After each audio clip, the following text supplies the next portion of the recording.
নমস্কার বন্ধুরা, আমার নতুন ব্লগে আপনাদের সবাইকে স্বাগত জানাই। আশা করছি ভালো আছেন সবাই, যে যেখানে আছেন।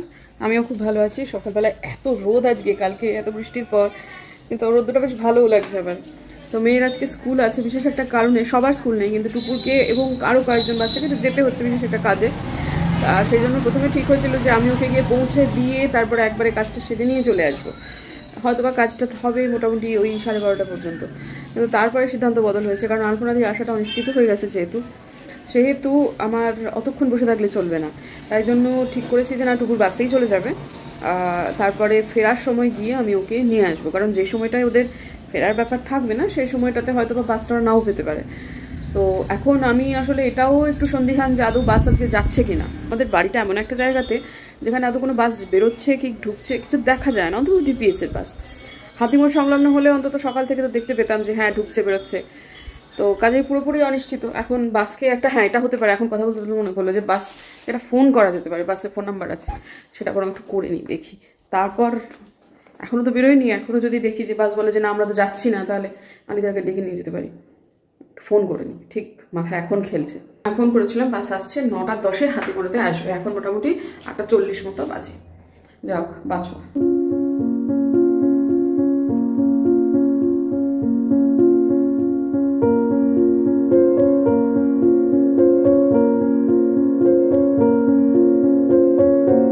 আজকে থেকে টুপুরদের জুনিয়র ক্লাসগুলোতে নতুন সেশন শুরু হলো। বহু বাচ্চা বাইরের স্কুল থেকে আজকেই প্রথম ডিপিএস শিলিগুড়িতে যাবে। এইখানেতে যে দুটো বাচ্চা দাঁড়িয়ে আছে তারা দুজনেই নতুন স্টুডেন্ট। এই প্রথম তারা ডিপিএস স্কুলে স্টুডেন্ট হিসেবে যাবে। বেশ জোরে জোরেই হাঁটছিলাম। আজকে একটুখানি দেখতে চাইছিলাম যে আমার কতক্ষণ লাগে এই হাতিমোড় থেকে বাড়িতে হেঁটে হেঁটে যেতে। টার্গেট নিয়েছিলাম 2.5 মিনিটের মধ্যে পৌঁছবো, সেটা হয়নি, 3.5 মিনিটের একটু বেশি লেগেছে। এরপর বাড়িতে গিয়ে একটু আলপনাদির খবর নেই। যতই হোক মানুষটা আমাদের বাড়ি কাজ করে, অসুস্থ, একটু নিয়মিতই ফোন করে খবর নেওয়াটা দরকার। ঢুকেই ফোন করলাম, কথা হলো বিউটির সাথে। আলপনাদি আসবে না, আলপনাদি খুবই অসুস্থ। আজকে এক্ষুনি বিউটির সাথে কথা বললাম, এতটাই লুজ মোশন হয়েছে যে হসপিটালে ভর্তি করতে হতে পারে, এই পরিস্থিতি চলে এসছে। অথচ এই পরিস্থিতি আসতো না যদি ও সময় মতো সবার কথাটা শুনতো। বক্তব্য যে আমার কথা শুনে না, এটা তো চিরকাল অল্পবিদ্যা ভয়ঙ্করী কথা আছে না। দেখে দেখুন, কিছু যদি হয়ে যায় এখন বিউটিকেই দৌড়তে হবে। সে মেয়েটা এত কাজের মানুষ, এত জায়গায় দৌড়ে বেড়ায়। হ্যাঁ মানে এখন ওর উপর চাপটা বাড়লো, কিছুই না। আমরা বললাম যে আমি তো বললাম যে যদি দরকার হয় তাহলে খবর দিবি। ও আমার শ্বশুরমশাই কালকে টোটো পর্যন্ত পাঠিয়ে দিয়েছিল যে যা ডাক্তারের কাছে যা। ডাক্তারবাবুদের কাছে রোগ এত বাড়িয়ে নিয়ে গেলে তখন তাদেরও তো কিছু করার থাকে না। করাডোজের ওষুধ, হসপিটালে ভর্তি, এগুলো তাদেরও তো করতে হবে। সঠিক সময় গেলে চিকিৎসাটা দ্রুত হয়, সারা দ্রুত দেবে মানুষ, কিন্তু সেটা না করলে আর কি করা যাবে। যাই হোক, ঠিক আছে, আপাতত ওর যা কপালে আছে তাই হবে। এখন আমি একটুখানি জোয়ান ভেজানো জলটা ছিল, সেটা সকালে তো ওরমভাবে খেতে পারি না, সেজন্য এখন ওটা খাবো। খেয়ে দিয়ে পোশাক আশাক ছেড়ে নিয়ে তারপরে একটু খাওয়া দাওয়া করি, মানে যখন জলখাবারটা খাই। মিনা মাসিকে তো তাড়াতাড়ি আসতে বলেছি, সে কখন আসে দেখা যাক। আর নিচের থেকে আমি নিয়ে এলাম হচ্ছে চিংড়ি মাছ, যেটা রয়েছে। আজকে চিংড়ি মাছও হবে, একটু মাংস হবে, দুপুরের জন্য আর কি। আসলে একটু মাংস বেশি করে দেবো। তা আলপনাদির বক্তব্য, আলপনাদির পাতে বোধহয় চুল পড়েছিল, কিছু একটা হয়েছিল। এখন অনেক কিছু মনে হচ্ছে, হয়তো হয়তো না হলে আমার এত কেন হচ্ছে, তো ডাক্তারের কাছে যাও, সেটা আর কি বলবো। তো যাই হোক, ঠিক আছে, আপাতত যেটা করণীয় সেটা করে দিই। আলপনাদি না আসলে সব থেকে বেশি অসুবিধায় পড়েন আমার শ্বশুর মশাই। সেটা যে ওনার প্রাত্যহিক জীবনযাপনে বিশেষ কিছু হেরফের হয় তা না, মানসিকভাবে খুব অসুবিধায় পড়েন। এক তো হচ্ছে গিয়ে শাশুড়ি মা চলে যাওয়ার পর তার একাকিত্ব, তারপর আলপনাদিটা থাকে নিচে, ওঠা নামা সব কিছু মানে কথাবার্তার মাঝখানে থাকে। শ্বশুরমশাই ভালো থাকেন, আলপনাদি না এলে মনটা বড্ড খারাপ হয়ে যায় ওনার, মনমরা হয়ে বসে থাকেন। কিন্তু কিছু করার নেই, ছুটি ছাড়া কোনো কাজ হয় না। আর একটা মানুষের শরীর খারাপ হলে তাকে তো ছাড়তেই হবে। সত্যি কথা বন্ধুরা, আমরা যতই ঢোকা দেওয়ার চেষ্টা করি না কেন, আমার শাশুড়ি মা চলে গেছে, সেই যে একাকিত্বের জায়গাটা, সে যে খালি জায়গাটা, সেটা কোনোভাবেই ভরাট করা সম্ভব নয়। এটা যত সময় যাচ্ছে তত বেশি করে বুঝতে পারছি। সেটা হচ্ছে যে সঙ্গী চলে গেলে দ্বিতীয় যে সঙ্গীটি পড়ে থাকেন তিনি হন সর্বোচ্চ ক্ষতির অধিকারী। ছেলে মেয়েদের জীবন থাকে, তারা এগিয়ে যায় নিজের মতো করে, কিন্তু যিনি পড়ে আছেন সঙ্গী হিসেবে, তার ক্ষতির সীমা পরিসীমা নেই। তো যাই হোক, তারপর টুপুরের স্কুলের উদ্দেশ্যে এখন বেরিয়ে পড়লাম। তো আলিদার সাথেই গেলাম। আলিদা না আজকে আমাকে নতুন একটা রাস্তা দিয়ে নিয়ে গেল, বলল যে মধ্যবর্তী যে জ্যামটা সেটা অ্যাভয়েড করতে উনি একটা রাস্তা ধরলেন। এবং আমি জানেন দীর্ঘদিন আমাদের এখানে ডাবগ্রাম বলে একটা জায়গা আছে, সেই ডাবগ্রামের যে একটা পার্ক আছে, সেই পার্কটাকে ভাবতাম ওটাই বোধহয় সূর্য সেন পার্ক। সূর্য সেন পার্কটা যে একদম সম্পূর্ণ আলাদা একটা জায়গায়, সেটা আমি দীর্ঘদিন জানতাম না। আজকে জীবনে প্রথমবার আমি সূর্য সেন পার্কটাকে বাইরে থেকে দেখলাম। সেটা হচ্ছে ওই আমাদের মহানন্দা সেতুর পাশ দিয়ে। আর আমি এই রাস্তাটাতেও এই প্রথমবার এলাম। আমি যখন ব্রিজ দিয়ে যাই তখন এই রাস্তাটাকে দিকে তাকিয়ে তাকিয়ে একদিন দেখতাম, কিন্তু কোনো দিন এই রাস্তা ধরে আমি হাঁটিনি বা গাড়িতে চড়িনি। আজকে আলিদার সৌজন্যে সেইটা আমার হলো এবং আমি খুব খুশি হয়েছি আজকে। এই যে এই রাস্তাটা হচ্ছে একদম মহানন্দা যে নদীটা সেটা বরাবরের, আর এই রাস্তা ধরেই সামান্য একটুখানি এগিয়ে গেলে হচ্ছে সূর্য সেন পার্ক। এই যে এইখান থেকে এই ব্রিজটা, ওই যেখানে ব্রিজটা দেখছি না, ওই ব্রিজ থেকে দাঁড়িয়ে দাঁড়িয়ে আমি দাঁড়িয়ে বা হাঁটতে চলতে ফিরতে যা হোক কিছু, আমি এই রাস্তাটাকে দেখতাম এবং মনে হতো কখনো এই রাস্তা ধরে আমি হাঁটবো। আর একটা জায়গা আমার যাওয়ার ভীষণ ইচ্ছা, সেটা হচ্ছে মহানন্দা কালীবাড়ি একেবারে লাগোয়া যাওয়া। এই যে এদিক দিয়ে উঠে গেল আর কি সিঁড়ি দিয়ে, এইটা কালীবাড়িতেই গিয়ে উঠলো। তো কতবার পেরিয়েছি, কিন্তু কোনো দিন এই কালীবাড়িটাতে আমার ঢোকা হয়নি। এই যে ব্রিজটার নিচ দিয়ে একদম গোল হয়ে ঘুরে তারপরে ব্রিজে আমরা চড়বো। এটাতে কি হলো জানেন, তিনটে বেশ বড় বড় ওই ট্রাফিক যেটাকে বলে, মানে লাল বাতি হয়ে যায়, সব দাঁড়িয়ে পড়ে, ওই একটা বিদিকিচ্ছিরি ব্যাপার পেরিয়ে যাওয়া গেল। এক হচ্ছে ভেনাস মোড়ে, আর এক হচ্ছে সেবক রোডের একদম সংযোগস্থলে, আর হচ্ছে এয়ারভিউ মোড়েতেও জ্যামে অনেকক্ষণ দাঁড়িয়ে থাকতে হয়। তো যাই হোক, আগে এই রাস্তাটাতে নিয়মিত যাতায়াত হতো। যখন আমার শাশুড়ি মার ডায়ালিসিস হতো, নেউটিয়াতে ডায়ালিসিস হতো, তখন ওনাকে দিয়ে আসা হতো, তারপর আবার বাড়ি আসতাম, আবার নিতে যেতাম, আবার ওনাকে নিয়ে আসতাম। এক রাস্তা ধরে 4 বার করে যাতায়াত হতো। আর এখন এমন অবস্থা হয়েছে, এখানে তেনজিং নোরগের যে একটা, মানে দার্জিলিং মোড়ে তেনজিং নোরগের যে একটা স্ট্যাচু, কেবলমাত্র ওইটা দেখে বুঝতে পারছি যে এটা দার্জিলিং মোড়, না হলে দার্জিলিং মোড়কে চেনার কোনো উপায়ই নেই। মানে সবটুকু চেঞ্জ হয়ে, মানে যতদিন পর্যন্ত মানে যতই দখলদারি জিনিসপত্র দোকানপাট সব কিছু তুলে দিয়েছে, এবং তারপরে মানে একদম চেনাই যায় না। তবে রাস্তাটা বড় হচ্ছে এবং যেটা হওয়াটা উচিত। তো একটু আগে একটুখানি পাহাড় দেখানোর ব্যর্থ চেষ্টা করলাম, এত গাড়ি যে ভালো দেখাতে পারলাম না। এবং আমার মেয়ের স্কুল থেকে রীতিমতো পাহাড় দেখা যায়, সারা বছর ধরে ওরা পাহাড় দেখতে দেখতেই কিন্তু বিদ্যালয়ে বিদ্যালাভ করতো। তো যাই হোক, এখন আপাতত ডিপিএসতে পৌঁছে গেলাম এবং ভেতরে ঢুকে এত ভালো লাগলো, এত সুন্দর করে সাজিয়েছে যে প্রত্যেকটা বাচ্চা আমাদের কাছে খুব গুরুত্বপূর্ণ, সেটা বোঝা গেল। হ্যাঁ, এরা দাতব্য মানে শিক্ষালয় নয়, ডেফিনেটলি শিলিগুড়ির অন্যতম সেরা এক্সপেন্সিভ বিদ্যালয়, কিন্তু পেশাদারিত্বের জায়গায় কিন্তু ডিপিএস নিজের জায়গায় একদম সেরা। সে ব্যাপারে মানে ক্লাস 10 পর্যন্ত তো কোনো কথাই নেই, 11-12-এও বটে। এই যে সাজিয়ে সুন্দর করে রেখে দিয়েছে, ভালো লাগছিল দেখতে। তো গিয়ে দেখলাম টুপুরের হয়ে গেছে, এবং এটাও বোঝা গেল যে পরের দিনও টুপুর যখন আসবে তখন টুপুর গাড়িতে মানে বাসেই আসতে পারবে এবং বাসেই ফেরতও যেতে পারবে। কোনো অসুবিধা কিন্তু সত্যি সত্যি হবে না, কারণ বাসটা যে সময় টুপুরের মানে কাজটি শেষ হয়েছে সেই সময়ই কিন্তু বাস ওরা পাবে, এটুকু বোঝা গেল। আজকে একটু অনিশ্চয়তা ছিল জন্য এসেছি। যাই হোক, ফেরার পথে আকাশটাকে দেখতে এত ভালো লাগছে কি বলবো। আর তারপরে যখন ফিরলাম তখনও দেখছি রাস্তাটা পুরো বদলে গেছে। সিনক্লিয়াসের সামনে দিয়ে চলে গেলাম। আলিদাকে বলছি, আলিদা সিনক্লিয়াসে কেন চলে এলাম? তখন বলছে রাস্তা যে পুরো ঘুরিয়ে দিয়েছে, একদম অন্যরকম করে দিয়েছে। মানে যারা শিলিগুড়ির বাসিন্দা, আমরা তো নিয়মিত শিলিগুড়ির বাসিন্দা, যাতায়াত করি, আমরাই চিনতে পারছি না ছাতার মাথা কোন দিক দিয়ে কোন দিকে যাব। তো যাই হোক, তারপর খানিকটা ঘুরে তারপর আবার এই রাস্তাতে এলাম। তো এই যে বড় সংকটমোচন মন্দিরটা, কালকে হনুমান জয়ন্তী, তো এখানে একটু দাঁড়াতে বললাম আলিদাকে। এই মন্দিরটা আমাদের বাড়ি থেকে অনেকটা দূর, কিন্তু খুব মান্যতা পাওয়া একটা মন্দির। মানে মানুষজন এখানে আসেন এবং নিষ্ঠাভরে হনুমানজি নিত্য পূজিত হন। তো কাজেই এখানে বড় করে হনুমান জয়ন্তী হবে, সেই জন্য সে প্রস্তুতিও হচ্ছে। তা আমি তো কাল আসতে পারবো না, আজকেই এলাম। এসে দেখছি যে মন্দিরটা বন্ধ হয়ে গেছে। স্বাভাবিক, এখন প্রায় 12:30 বাজেই, মন্দির 12টার সময় বন্ধ হয়ে যায়, কিন্তু ভেতরটায় আছে, কাজকর্ম চলছে, কিন্তু গেটটা বন্ধ করে দিয়েছে। কাল হনুমান জয়ন্তীর জন্যই কাজকর্ম চলছে, তাই ভেতরটায় লোকজন আছে। তো যাই হোক, এরপর দর্শন হয়ে গেল, খুব আনন্দ হলো আমার, সত্যি কথা। মনে মনে খুব আশা ছিল যে এখানে বাবাকে একটু প্রণাম করে যাব, তো এটা হয়ে গেল। এরপর একবারে বাড়িতে গিয়ে আপনাদের সাথে কথা হচ্ছে। শান্তি আমার শ্বশুরমশাইকে খেতে দেওয়ার আগে আমরা ঘরে ঢুকে গেছি, তাকে খেতে দিয়েছি সুন্দর করে, যত্ন করে, খুব আনন্দ করে খেয়েছেন। আসলে আশা ছিল না, যদিও মামুন অপেক্ষা করছিল, তো আমি আসার পর বললাম যা মামুনি বাড়ি যা।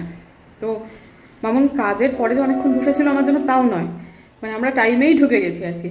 তো যাই হোক, এখন খুব একটা ট্রাফিক পাইনি, আর আলিদা তো ওই একটু ঘুরপথে নিয়ে গেছে যাতে করে ওই জ্যামেতে না দাঁড়াতে হয়, তার জন্য একটু ঘুরপথ হলেও আমাদের সময়টা অনেকটা বেঁচেছে।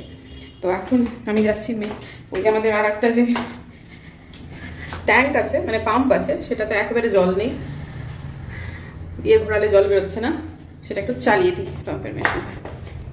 খুব দ্রুত ওটা ভর্তি হয়ে যায়, মিনিট 15-র মধ্যে ওটা ওভারফ্লো করতে শুরু করে।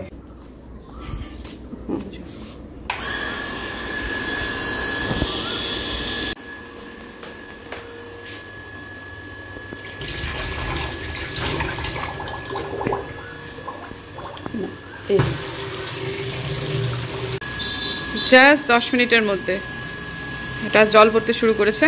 তবে একটু পড়ুক, কারণ আলপনাদি নেই, গাছপালাগুলোর অবস্থা খুবই খারাপ। এই জায়গাটা জল এভাবে পড়ে যাচ্ছে, দেখতে বড় বাজে লাগে। ঠিক আছে, হাওয়াতে পুরো বাগানটায় ছড়িয়ে গেছে জলটা, ভালোই হচ্ছে। কালকে বৃষ্টি হয়েছে বটে, কিন্তু এত এত আজকে টান, জলটা পুরো বন্ধ হচ্ছে না। চড়ক ঠাকুর নিয়ে এসেছে, ভালোই লাগে। ছোটবেলার কত তখন ঢাক বাজিয়ে বাজিয়ে সবাই আসতো, কিন্তু সব উঠেই গেছে।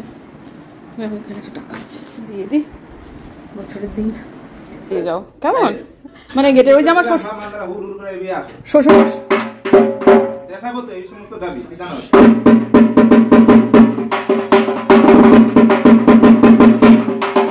শ্বশুরমশাই ঘুমাচ্ছেন, এখন খুব একটা জোর জোর করে করা যাবে না।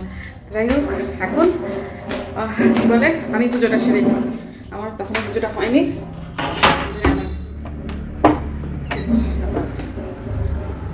এসে একটু চা খেয়েছি, এই ড্রেস এটা ছেড়ে ফেলে তারপর পুজো সেরে।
শুয়েছিলাম, হঠাৎ ধর্মার করে উঠলাম যে আবার গাছগুলো তো জল দেওয়া হয়নি। প্রায় 5:30 বাজতে চললো, ছাদের গাছগুলো জল দিতে হবে। কালকে জল দেওয়া হয়নি, বৃষ্টি ছিল, ছাদের বৃষ্টি ছিল না, কিন্তু আজকে দিতেই হবে, যা টান। পারছি না আজকে, মানে যাই হোক, পাইপ দিয়ে আর ছাদের গাছে না, মানে ছাদের স্পিড একদম কম, স্পিড একদমই কম। হ্যাঁ, পাতা ঝুলে গেছে, তো টাইম লাগবে। গাছে জল দিতে দিতে চিন্তা হচ্ছে, ভদ্রলোক এখনো আসেননি। আজকে অনেকগুলো জায়গায় পাহাড়ে রাস্তা সারানো হচ্ছে, তো যার ফলে এটা তো একদিনের ব্যাপার নয়। এখন কিন্তু পাহাড়ে ঘুরতে আসার ব্যাপারটা, বিশেষ করে এই পশ্চিমবঙ্গের পাহাড়েতে, মানে অন্তত উত্তরবঙ্গে যে পাহাড়গুলো আছে সেখানে কিন্তু কাজ হচ্ছে রাস্তায় রাস্তায় ভয়ঙ্কর জ্যাম। এবং মানে যারা নিত্যযাত্রী তাদের তো বটেই, যারা মানে পর্যটক তাদের জন্য এই সময়টা গোটা একটা দিন শুধু রাস্তার জন্যই দিয়ে দিতে হবে, কিন্তু এটুকু মাথায় রাখতে হবে। কারণ এখন আজকে বোধিসত্ত্ববাবুর 3 ঘন্টার রাস্তা লেগেছে, 8 ঘন্টা ফিরতে। তো এই যে মানে জল দিতে দিতে হঠাৎ করে দেখুন ঝড় এসে গেল। আমার এই সময়টা খুবই চিন্তা হচ্ছে, কারণ পাহাড়ের রাস্তায় লোকটা আসছে। কিন্তু আমিও এটা ঠিক করেছি যে যতই ঝড় আসুক যাই হোক না কেন, আমি কিন্তু গাছের জল সম্পূর্ণ না করে যাব না। ছাদটা অনেক বড় এবং প্রচুর গাছ, সুতরাং আমাকে জলটা কমপ্লিট করে তবে যেতে হবে। আর গাছগুলো শুকিয়ে গেছে, পাতাগুলো ঝুলে গেছে, এভাবে করে আধ খেঁচড়া কাজ রেখে যাওয়া সম্ভব নয়। আর আকাশটা কি পরিমাণ খারাপ করেছে দেখেছেন তো। আর আমার না একটু টিউব লাইট হয়ে গেছে ইদানিং, একটু যে লাইটটা জ্বালিয়ে নিয়ে কাজটা করলে সুবিধে হবে সেটা আমার মাথাতেই ছিল না। সব যখন হয়ে গেছে, যখন জামা কাপড়গুলো তুলছি তখন মনে হলো আরে লাইটটা তো আছে, লাইট তো জ্বালাতেই পারি। তো যাই হোক, এখন মোটামুটি নমনম করে নয়, প্রত্যেকটা গাছে যতটুকু প্রয়োজন সবটুকু জল দিয়ে তারপর কিন্তু আমি ছাদ থেকে গেছি। এবং আমি বুঝতে পারছি কিছু জামা কাপড় আছে যেগুলো পুরোপুরি এখনও শুকোয়নি, কিন্তু এটাকে নিয়ে গিয়ে নিচেই মেলতে হবে। কারণ যদি আরেকটু ঝড় আসে তাহলে কোথায় যে কোন জামা কাপড় উড়ে যাবে তার কোনো ঠিক ঠিকানা নেই। সেই জন্য সবটুকু নিয়ে তারপর নিচে যাব। এদিকে 3 দিনের জামা কাপড় ভাঁজ হয়নি, সেগুলোকেও আজকে ভাঁজ করব। সবটুকু মিলিয়ে মিশিয়ে বেশ অনেকক্ষণ কাজই আছে এখন নিচে। আমার শ্বশুরমশাই কালকে গোবিন্দভোগ চাল খুব ভালো লেগেছে, মানে গোবিন্দভোগ ভাত আর কি, তাই জন্য আজকে আবার খাবেন। এখন 7টা বাজে, তা বললেন তার সাথে একটু ফ্রেশ করে ডাল সেদ্ধ করে দিও। তা ডাল সেদ্ধ হয়ে গেছে, এখন এটা রিলিজ করলে এটার মধ্যে একটু জল গুলিয়ে ধুয়ে গোবিন্দভোগ চালটা রান্না করবো আর কি, বসিয়ে দেবো। আর একটু চা খাবেন, আমরা তো চা নিয়ে নিলাম, কিন্তু চাটা খানিকক্ষণ আগে বানানো ছিল। আমার হাজব্যান্ডের এখনো কোনো পাত্তা নেই, মানে ফোনও করা যাচ্ছে না। আজকে রাস্তা সারানো হচ্ছে, কিছুক্ষণ বাদ বাদ গিয়ে আটকে আটকে দিচ্ছে। আর বিভৎস জ্যাম। এদিকে তার গেস্ট আসছেন কলকাতা থেকে, মানে ছাত্র, সে আসছে দেখা করতে। এদিকে বাইরে পড়ছে হালকা হালকা বৃষ্টি, এদিকে ঘরে না তেমন কিছু যে একটু আপ্যায়নের জন্য নেবো সেটা নেই। তো কাজে আমি এখন একটু বেরোবো, কারণ আমি একবার ভাবলাম যে জোম্যাটো করবো, তারপর দেখলাম যে না, ঠিক ব্যাপারটা সুবিধে হবে না, সেই জন্যই একটু বেরোবো। 7:30 বাজে, আমার শ্বশুরমশাইয়ের জন্য সমস্তটা হয়ে গেছে, প্রেশারটা বেরোয়নি ভাতে। তো এখন আমি বেরোচ্ছি, এখন সামনে পাড়ার দোকানেতেই যাব। মানে অস্বাভাবিক বেশি চার্জ করছে জোম্যাটো সুইগি দুই আর কি, সাধারণ জিনিস। আর একটু যদি কষ্ট করে হেঁটে মোড় পর্যন্ত যেতে পারি, যেটা আদৌ কষ্টকর নয়, তাহলে এই যেখানে আমি এত ভালো ভালো জিনিস পাবো সেখানে এই কোনো মানে হয় না আসলে। অতিথি দেবো করো, তাই না, এইটুকু করাই যায়। আর আপ্যায়নের আজকে কিছুই নেই বাড়িতে, মানে এরকম মানে খাঁখা অবস্থা খুব একটা হয় না ঘরেতে। যাই হোক, হয়েছে, একটু ভর্তি করে নিতে হবে জিনিসপত্র, গিয়ে রাখি। এক মশলা হালকা বৃষ্টি হয়েছে, পড়ছে 1-2 ফোঁটা। ফেরার সময় রিক্সা নিতে হবে, বৃষ্টি পড়ছে, ছাতা না নিয়ে হুট করে বেরিয়ে গেলাম। আমাদের পাড়া থেকে ওই হাতিমোড়ের আগে আগে একটা আমুলের দোকান ছিল, সেখানে একটা নতুন ফাস্টফুডের দোকান হয়েছে ডিম্পি স্টোর্স নামে, খুব ভালো রিভিউ ভদ্রমহিলার। সেখান থেকেই আজকে আমি নিলাম হচ্ছে মোমো আর মোগলাই।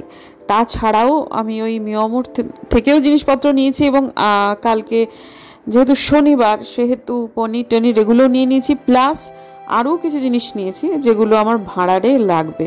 তো শ্বশুরমশাই পেস্ট্রি খেতে খুব ভালোবাসেন, অন্যগুলো খাবেন না, তো ওনাকে একটা এসে পেস্ট্রি দিলাম, খুব খুশি। আমার শ্বশুরমশাইয়ের রাত্রিকালীন ভোজন সামান্যই, সেটা গোবিন্দভোগ চালের ভাত, মাখন দিয়ে আলুতে আর ডাল সেদ্ধ। বিষয়টা খুবই সামান্য, কিন্তু এই ওপর নিচু করতে করতে আমার মনে হচ্ছে এবার পা দুটোকে ঘাড়ে নিয়ে নি, মানে কি বলবো। ঠিক আছে, খেতে দিয়ে নি, সময় হয়ে গেছে খাওয়ার। ঘড়িতে 9:05 এবং ওনার খাওয়া কিন্তু প্রায় শেষের পথে, এবং এখনও আমার হাজব্যান্ড আসেনি। তবে এই যে আপনাদের দেখালাম ঘড়িটা, তার মিনিট 10-এর মধ্যেই সে কিন্তু কলিং বেল বাজালো। সে ভদ্রলোক বেরিয়েছেন বাড়ি থেকে তখন ওই 6:45 আর ফিরলেন প্রায় 9:30 কাছাকাছি। কিন্তু তারপরেও লোকটার মুখে হাসি কিন্তু একই রকম রয়েছে, আর সরাসরি কিন্তু বাড়িতে আসেনি। সে মানে প্যানিট্যাঙ্কি মোড়ে নেমে উত্তরবঙ্গ সংবাদে গিয়েছিল, সেখানে ফেসবুক লাইভ করেছে টানা 1 ঘন্টা, তারপর বাড়ি এসেছে। তো তার ছাত্র তো তার সাথে যোগাযোগে ছিলই, মানে ফোনে।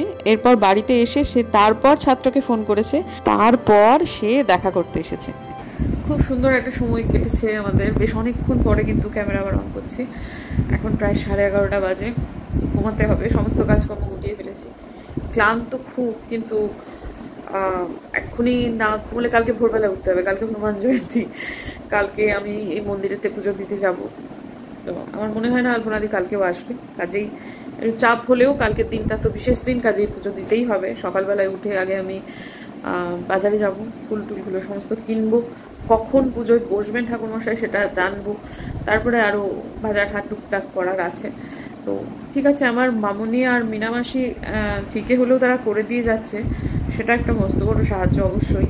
মধ্যবর্তী সময়টা কেউ না থাকলে সেটা হয় করছি, কিন্তু এইটা তো স্থায়ী ব্যাপার নয়, কিছুদিনের জন্য আর কি। আলপনাদি অসুস্থ, ফলে তো এটা হচ্ছে। আশা করছি সেরে উঠবে দ্রুত।